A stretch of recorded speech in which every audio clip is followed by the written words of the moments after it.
With 2021 now well underway, I'm sure I'm not the only one looking forward to all the great stories we can expect to see. Well, guess what, my dudes? Your friendly neighbourhood Grimsaber is here to give you 5 manga worth reading this year. From titles still in their infancy, to big names busting into 2021 swinging fucking haymakers, the manga I'm sharing with you today is sure to make waves. Now, before we get too excited, please hit that like and subscribe button down below, give the notification bell a slap to help support the channel, and finally, play the intro.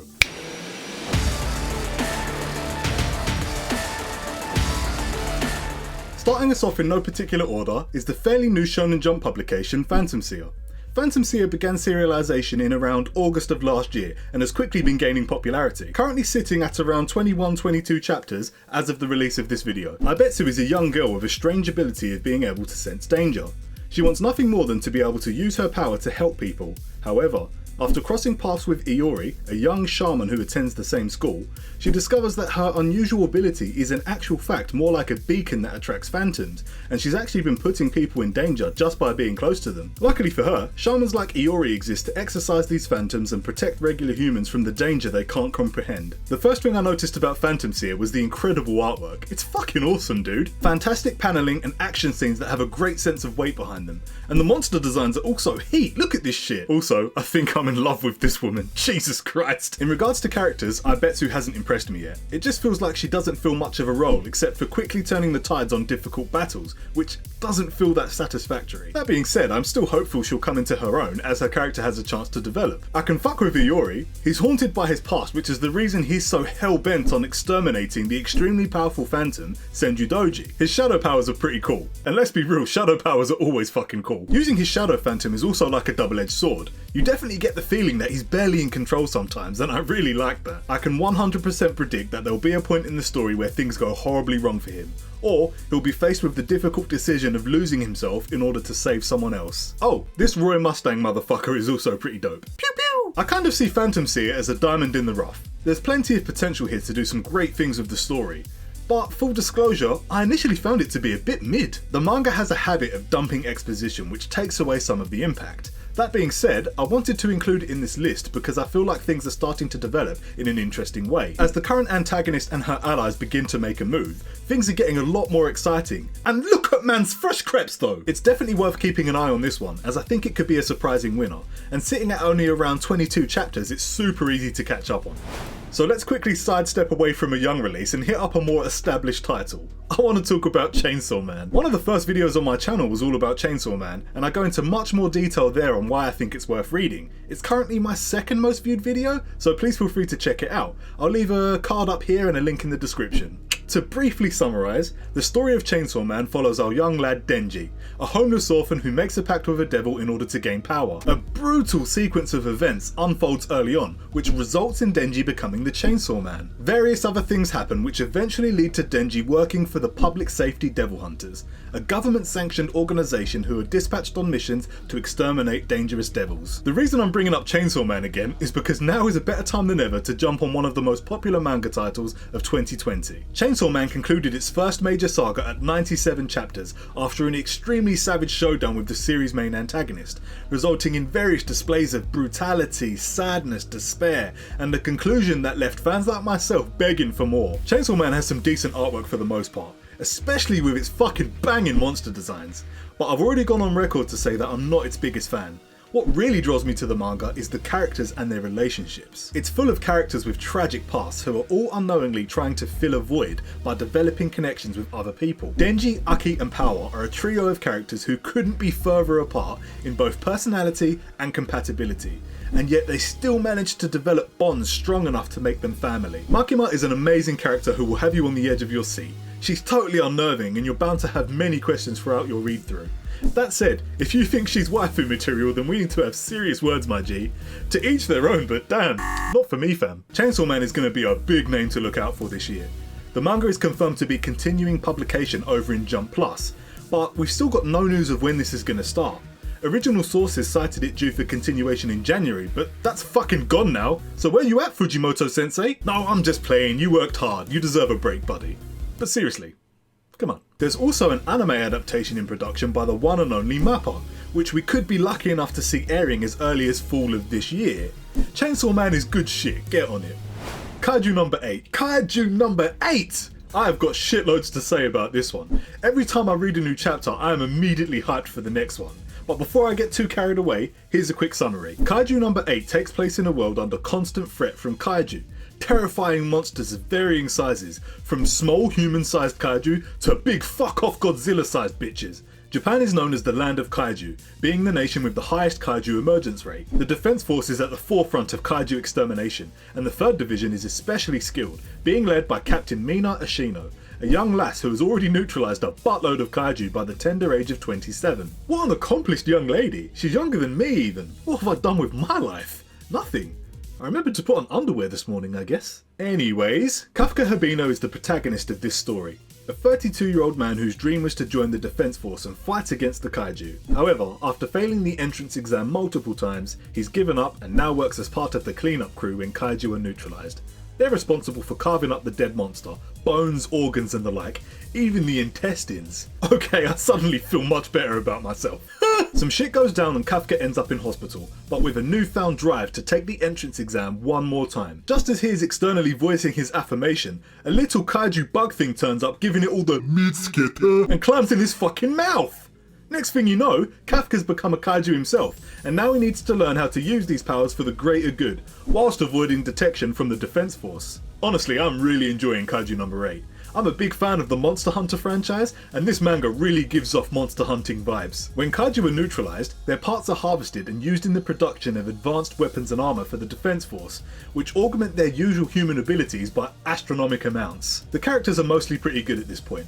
Kafka Habino is desperately trying to make his dream of joining the defense force a reality, and I can really respect his drive. He's a fairly simple shonen protagonist without a whole lot of depth to his character yet, but considering his position in the story, I'm sure many things will come to light that improve this. Why was he chosen by that weird ass bug, for example? There has to be more to it. Rino Ichikawa is your typical cool guy of the story. Dude's clearly got some innate talent, and I imagine he's going to become a very strong character as the story progresses. He becomes a sort of right-hand man by ensuring Kafka's kaiju identity remains a secret, and I really like that he's the calm and level-headed one when it comes down to the crunch. I also really respect his loyalty. I'm not a huge fan of Kikoru Shinomiya yet, but something tells me that's going to change. She's extremely powerful and talented, but also extremely full of herself. She feels like a tsundere, but right now she's all sun and no dere. She's clearly had a harsh upbringing due to her family's position, and her old man is father of the fucking year with banger lines like this one.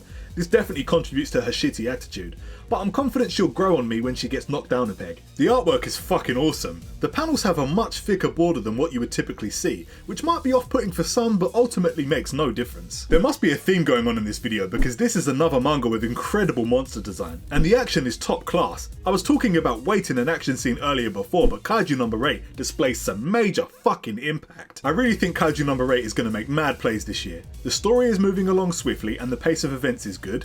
It's never boring and things are moving along quickly enough so you learn things without it all being dumped on you at once. It's currently sitting at around 24-25 chapters, so it's another young serialization, but I highly recommend jumping on this one. If things go well, I can definitely see this being one everyone is talking about this year. I'm ducking and weaving between new titles and old ones in this video, y'all must be getting whiplash. But on that note, you should be reading Jujutsu Kaisen. It's easy to get blinded by its explosion in popularity and allow it to fall into the realm of the overrated shonen bandwagon, but Jujutsu Kaisen is seriously worth it. Due to the fact that the anime is currently airing and is easily one of the most popular titles being talked about right now, I won't bore you with a long summary of the story or characters, but I will touch on the basic premise for those of you who might not know. Jujutsu Kaisen is a story where cursed spirits prey on humans.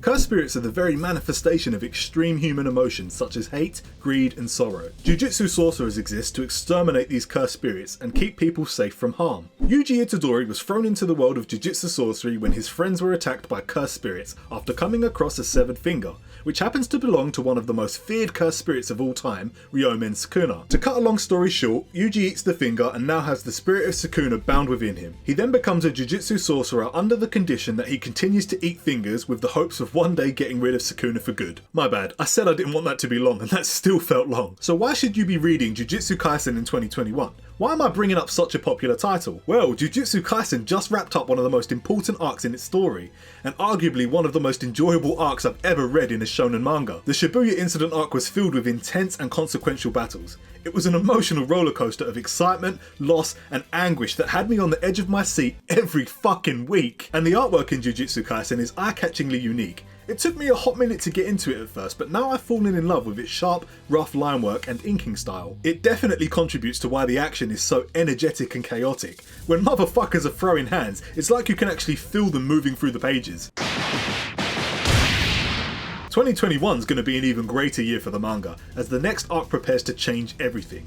I want to avoid spoilers in this video, so all I'm going to say is the next arc will be insane. We are entering a whole new world. Loyalties will be tested, lines will be drawn, and people who once trusted each other will likely be forced to turn on one another. I can't fucking wait to see how this unfolds. That's why I'm suggesting Jujutsu Kaisen as a must-read this year, even though it's already well established. The events that are about to unfold will be huge and pivotal to the development of the story, so catching up now would be more than worth it. As far as your typical tropes go, this has it all, but it's easily one of the best of the bunch and I rate it very highly. Last but not least, I have an absolutely wonderful manga for you.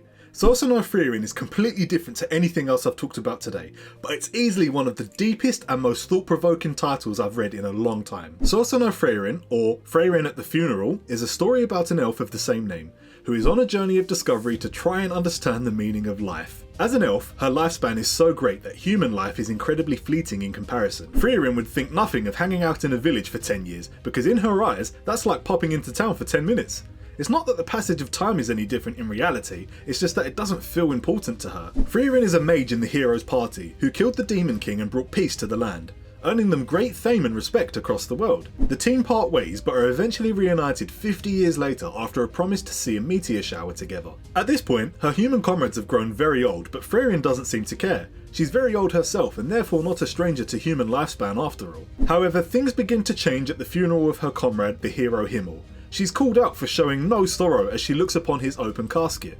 And it's at this point, with tears streaming down her face, that she has the realization that she spent 10 years with this man and doesn't truly know anything about him. This is where the story begins. Frieren wants to understand people better.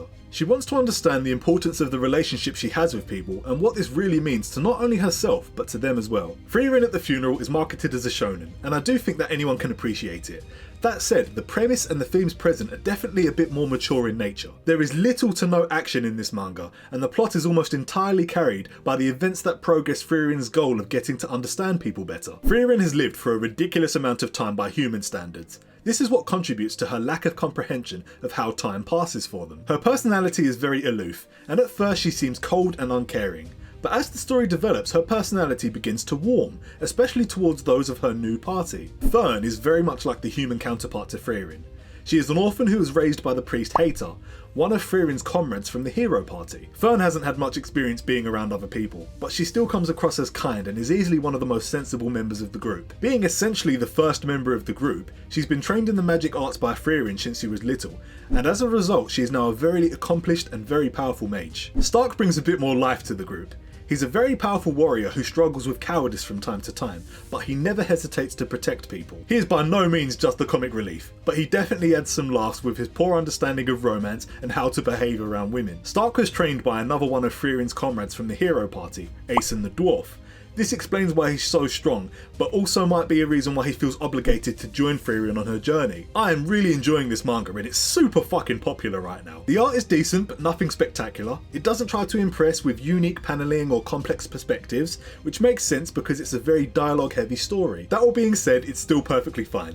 It's a slice of life manga at its core, and the story is a wonderful take on existentialism and the building of relationships. By now you know that I'm a big fan of seeing the different relationships between people, whether that's love, family bonds, loyalty, etc, etc. It's one of the reasons I love Chainsaw Man so much. There's also a big importance on leaving a mark in Frieren at the Funeral. It's the idea that over a large passage of time, the people's lives you truly touch are the ones that will remember you when you're gone. The descendants you leave behind are the ones that will praise you and carry your will through the ages. What I like about these themes in Frieren is that it's not all about her. The people that join her along the way are also desperately trying to understand each other. Even something as simple as the celebration of a birthday is almost alien to them, and they find it difficult to discern the thoughtfulness of gift giving. I'm now a big fan of this manga and I caught up to it in a day. I highly recommend giving it a shot. It's been doing really well and it's undoubtedly going to continue doing well this year. And that is it folks. 5 manga that I think are worth keeping an eye on this year. Please let me know in the comments if there's any manga you're currently reading or titles you're looking forward to. I'm really open to recommendations, so if there's anything you want me to read, shoot some titles my way and I'll try and check them out. I'm also on Twitter, which is where I do most of my community interaction, so feel free to chuck me a follow on there and we can chat. Alright then, I'm off! Please subscribe if you want to see more from me chatting bear breeze about anime or manga or something. Laters.